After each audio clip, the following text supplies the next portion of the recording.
Assalamualaikum warahmatullahi wabarakatuh.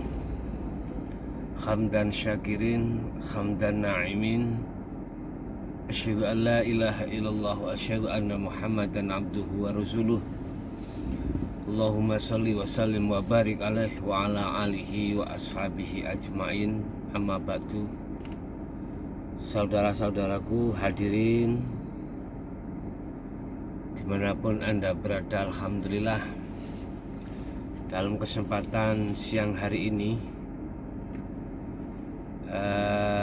sebelumnya kami mohon maaf bila nanti kami tidak bisa secara langsung seperti biasanya dalam acara kuliah yang bertepat di jam 1 siang, karena posisi kami masih ada di luar. Bapak Ibu hadirin yang kami hormati, untuk tema kali ini saya akan mengambil satu judul: jangan kau terpedaya dengan mediasimu. Apa yang dimaksud terpedaya? Apa yang dimaksud media? Rasulullah SAW pernah bersabda terhadap sahabatnya, ya. Pada waktu itu beliau dan para sahabat mukmin itu habis berperang, ya. Di situ Rasulullah mengatakan bahwasanya besok pada umatku ada peperangan yang lebih dahsyat lagi, peperangan yang lebih besar lagi. Apa ya Rasulullah? Para sahabat bertanya, dan Rasulullah menjawab, di mana umatku akan berperang melawan hawa nafsu. Bapak Ibu hadirin rahimakumullah, yang kami maksud mediasi adalah kendaraan, ya. Sekali lagi, yang kami maksud mediasi itu adalah kendaraan. Yang kami maksud terpedaya itu adalah ketika hati itu tidak mau lari menuju pada Allah, secara otomatis hati kita akan terbuai dengan lika-liku indahnya dalam satu tumpaan itu. Hawa nafsu masuk di dalamnya, membuat hati ini lalai pada Allah. Jadi kendaraan bukan seperti ini yang kamu maksud, enggak. Kendaraan itu fasilitas yang dihadapkan Allah terhadap kita. Tak terkecuali fasilitas apapun, ya.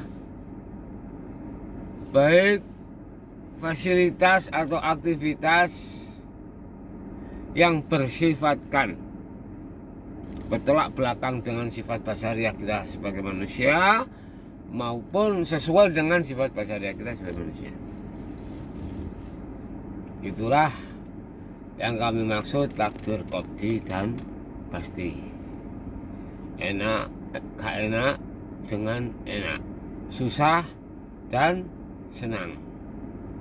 Bapak Ibu hadirin rahimakumullah, untuk mensikapi dan mensiasati hal tersebut, bisanya kita tidak terpedaya, bisanya kita bisa lolos dari jebakan Batman. Apa yang harus kita persiapkan? Trik apa yang harus kita siapkan? Istilah orang berperang. Sehingga apa yang harus kita siapkan untuk menghadapi musuh yang seperti itu. Mohon maaf, lebih dasar dan besar perang ketika saat kita tidak bisa melihat dan mendeteksi daripada musuh itu sendiri. Seperti situasi sekarang, kita berhadapan dengan corona. Corona di situ, kita nggak kelihatan, tapi dia melihat kita. Begitulah hawa nafsu. Kita nggak bisa melihat sana, dia melihat sini. Terus, apakah itu tidak konyol? Tidak.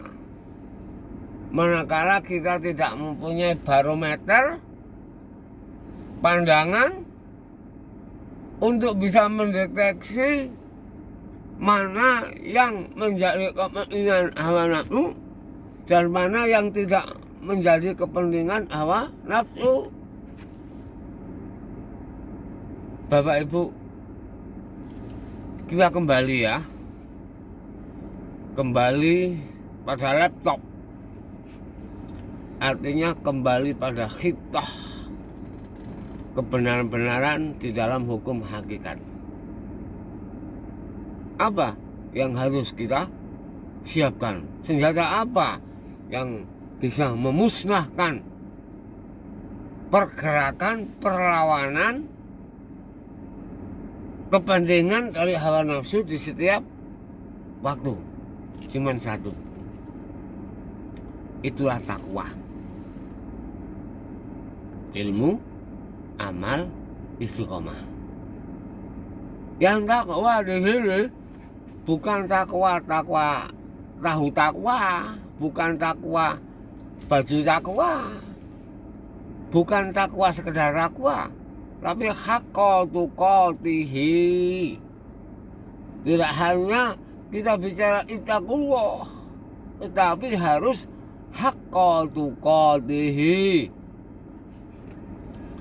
Takwa yang sebenar-benarnya takwa.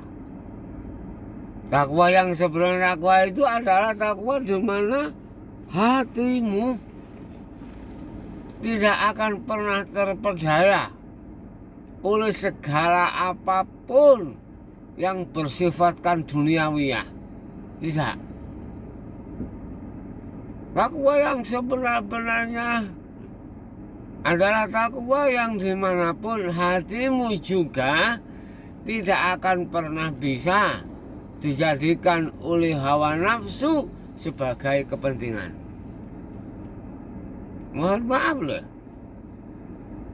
Hawa nafsu itu tidak hanya bisa masuk terhadap hal-hal yang secara syariat dianggap gak pantas atau jelek, enggak.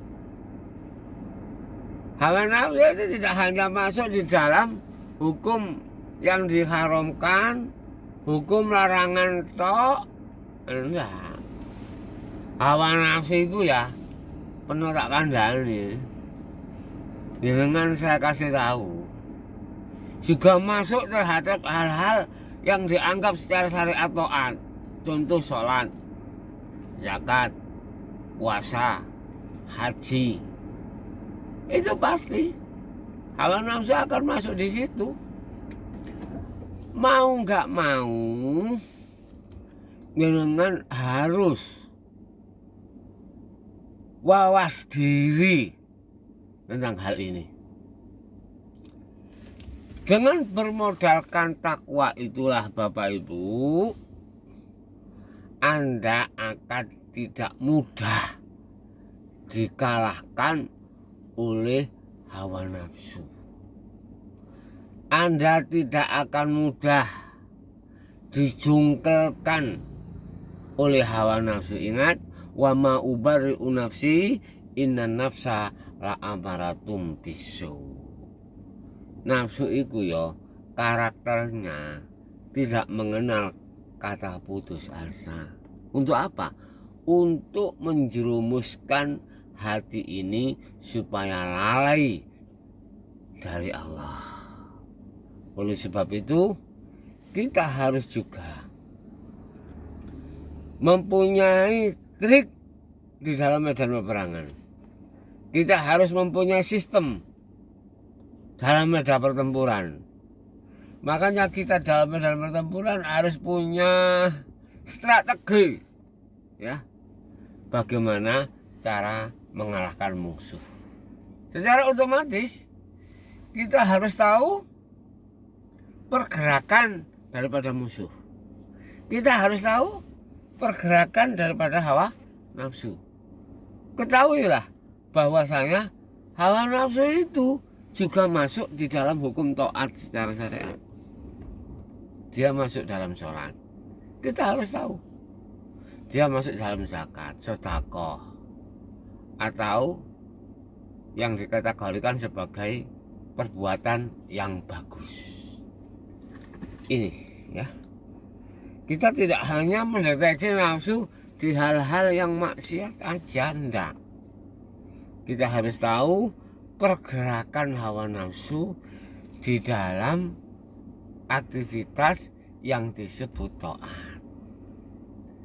Bapak Ibu hadirin jamaah rahimakumullah, sekali lagi saya mohon maaf bila mana hari ini posisi saya ada di luar dan kemungkinan belum bisa nyampe di rumah jam 1 siang, sehingga acara kuliang itu lewat siaran ulang. Mudah-mudahan bermanfaat apa yang kami sampaikan tadi. Kita kembali pada kesimpulan, segala aktivitas apapun yang dihadapkan Allah itu adalah mediasi, itu adalah kendaraan.